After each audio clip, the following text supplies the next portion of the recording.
You think about it this way, right? The second you take a photograph, it's immediately in the past. And even if I take a picture of myself and I'm going like this, it's immediately an irretrievable moment, which carries with it a kind of melancholy, right? So that's what cinema is. It's a moment in the past, you can never get it back. It's why, billions of photographs are taken each year, and then you have to ask yourself, how many people actually look at the pictures after they're taken? You love taking the picture, you love freezing the moment in time, but looking back at it is not so exciting because it's something you'll never get back. Action! Hello, James Gray. Hello, how are you? I'm wondering, how personal is it to make a movie? How intimate is the experience of cinema for you? I think it's everything. I think it has to be everything. If you're not doing a personal film, then dare I say, what's the point? Because it's like a dream almost, a movie. It's why people don't like unhappy endings in movies, because when you have a nightmare and it ends poorly, you wake up and you're all angry and everything.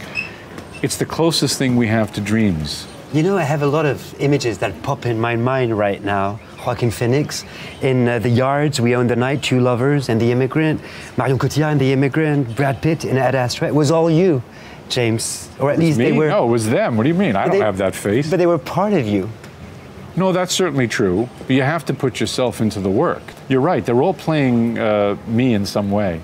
It's funny, in the new one, a lot of people have told me, oh my God, Jeremy Strong talks exactly like you. He sounds exactly like you. So actually, he sounds exactly like my dad. I guess I sound like my dad, but it's always you. And the teen that you chose really looks like you also. He's a little bit better looking than I was pretty awkward. But James, what makes a movie personal? What does it take? It's our job to put ourselves into the work, because it's as close as you can get to stepping into somebody else's consciousness, right? I mean, maybe a book, I guess, but you can put down a book, right? You read a book, in the middle of the book, you're like, oh, you know what? I'm tired, I'm gonna go to bed, I'll read the rest tomorrow. You're captive for 2 hours as an audience member watching a movie in the cinema. And I have to be as personal and direct and honest with you as I can be. Now that's fascinating, considering your movie, I felt Armageddon Time was very much the portrait of an artist as a young man. How do you become an artist? What makes an artist? I think the thing to strive for is to become a very good craftsman, and I think if you master your craft, that a notion like art will follow. Art is really only the expression of the creator's state of soul.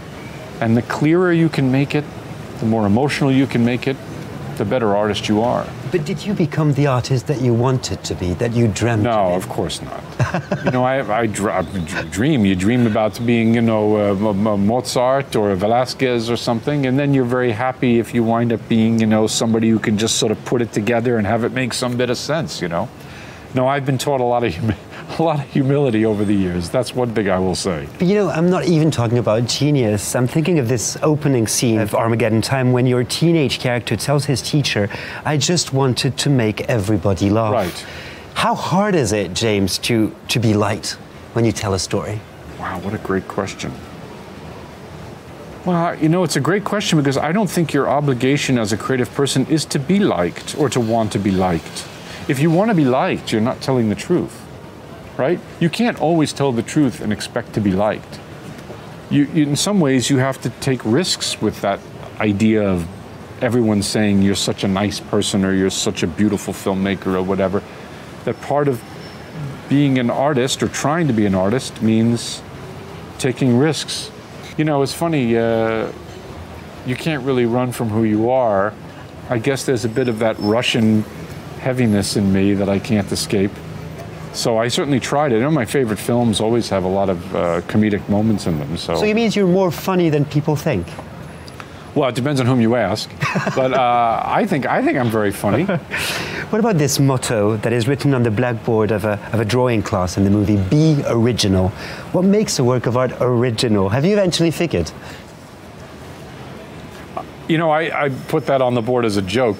I think being original, I can't believe I'm going to say this, is a little bit overrated because if you read, obviously, I don't know how original really is Hamlet. It's not very original. I mean, it's stealing a lot from the Greeks, right?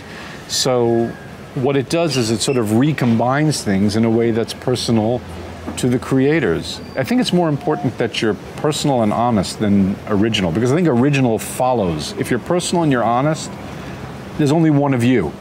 So I think that's the way it becomes original. And it's true that the love of cinema is part of your own cinema. And the movie lover that I am can't help thinking of Fellini's Amarcord, of Truffaut's Les 400 Coups. Of course. That were, and that's interesting, childhood memories of filmmakers. Of course. Did you have them in mind? Yeah, those two particularly. Amarcord is a real favorite of mine. I love the way that he uses history and the delusion of those people in that family and contrasts the two. And I think Amarcord is a rare and beautiful work of art. The Truffaut movie, of course, is the movie about childhood. I tried to forget it because there's nothing better than that on childhood, and in a way it's terrifying because you're going to steal from it no matter what. What scene do you have in mind? In the Truffaut? Well, there's an incredible scene where he talks to an unseen evaluator toward the end of the picture. There's a series of dissolves in 400 Blows, but he's talking to her about his experiences before he had to go to reform school, and he's so open. And of course the ending, which is justifiably famous and completely ambiguous and really disturbing and open-ended. I showed 400 Blows during COVID lockdown to my children. They loved it. But my youngest child, who loved the film, he was 11 when he saw it, he kept saying, "Daddy, what happened to him? What's going to happen to him?" Or maybe those are the best movies. Oh, the best. Are you kidding? What was so interesting about that European cinema that does not exist anymore?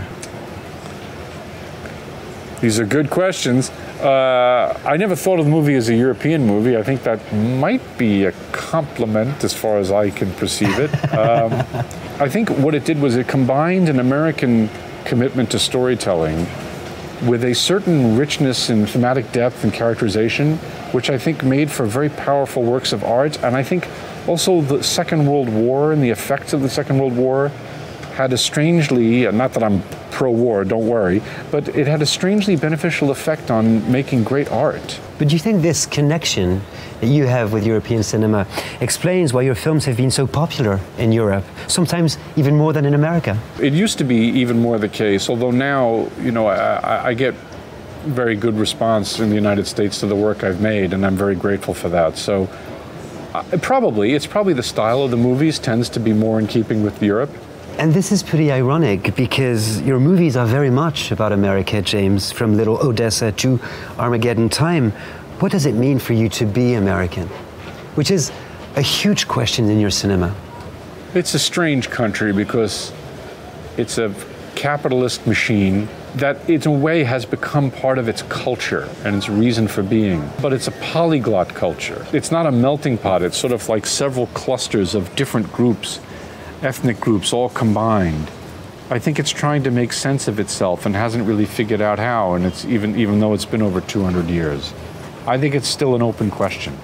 And there is this idea in the movie that you're looking for a real seat at the table. Yeah. That's a quote to which one of your characters answers at one point by saying, "The game is rigged." I love this quote. What do you mean by that, the game is rigged? It means that the idea of social mobility is a nice fantasy for many people, but the structure is there and in place for a very rigid class system. I'm afraid there isn't as much openness as we like to think there is. Having said that, did you write your own destiny, James? No, nobody writes his own destiny. 2 inches is between me and a car that almost hit me and killed me, in 2010. So, nobody writes his own destiny. Nobody. And how can a movie compensate the disappointments that you just described? What can a movie save or at least reconcile? For 2 hours, you can feel and understand another consciousness, and to the degree that that's true, you can feel a little less alone. That's not bad. It's not bad, it's something. That's why we love it. Thank you so much, James. You're welcome, thank you.